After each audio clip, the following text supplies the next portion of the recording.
All right, let's talk about digital transformation in healthcare. It's so much more than just fancy new software, isn't it? It's really about a whole new mindset. And that's what we're going to break down today. How you can build a learning culture that doesn't just get by in this digital age, but absolutely thrives in it. So, let's just get right to it. I've got a big question for you. Is your healthcare organization, really, ready for the digital future? Because here's the thing. In today's world, being prepared isn't just a nice little bonus anymore. It's everything. It's about survival. And that's the puzzle we're going to solve together. Okay, so how do we tackle this? The trick is to start thinking like an architect. You see, we're not just plugging in new tools and calling it a day. No way. We're actually going to build a complete learning ecosystem right from the foundation up. So over the next few minutes, we're going to walk through the blueprint layer by solid layer. And that brings us to the very foundation of our structure. Section 1. Digital literacy for everyone. And I really mean everyone. This isn't something that's just for the tech folks or the senior managers. It's the absolute bedrock that holds everything else up, and it has to include every single person in your organization. So what's the secret sauce for a digital literacy program that actually, works? Well, here's the biggest mistake I see. People treat it like a one-and-done training session. That just doesn't fly. A program that truly succeeds has to be 1, accessible for everybody, no matter their starting point.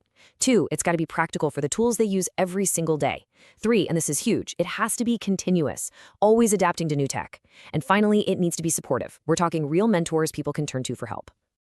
All right, so once that foundation is solid, let's move up to the next layer and see how this whole thing starts to build. Now that you've got a digitally savvy workforce, you absolutely need leaders who can guide them. And that's section 2. It's all about developing your digital leaders. These are the managers who are going to be on the front lines, steering their teams through what feels like constant change. So, what does that journey actually look like for these leaders? Well, it all starts with developing strategic thinking. The ability to zoom out and see the big picture. From there, it's about enhancing their change leadership skills so they can guide their teams without all the chaos. Then, and this is so important, it's about building emotional intelligence to handle the very real human side of all this disruption. And it all leads to this, fostering a true innovation mindset. So your leaders are out there looking for better ways to do things, not just reacting when change is forced on them. Okay, so let's take stock. We've got a skilled workforce and we've got empowered leaders. Pretty good, right? Well, the next layer is all about taking that expertise and making it official, deepening it. Welcome to section 3. Formalizing your expertise. This is about creating structured, recognized pathways to mastery. And this is where something like professional certifications can be a real game changer. They give people a really clear roadmap for learning, and just as importantly, they provide that crucial recognition for their skills. And the options are huge. You've got things like the PMP for project management, plus all these specialized fields, health informatics, data analytics, cybersecurity, you name it. And listen, these aren't just little badges to stick on a profile. They really represent a deep, verified skill set. All right, and that brings us to our final layer. And honestly, this might be the most dynamic piece of the whole puzzle. We've built up individual skills. We've developed strong leaders. Now, it's time to connect all those dots. Section 4 is all about harnessing the incredible power of learning from your peers. And here's why this is so critical. Let's be honest. Leadership, especially when you're navigating a huge digital shift, can feel incredibly lonely.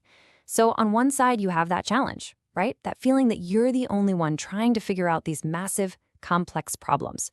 But on the other side, you have the solution: peer networks.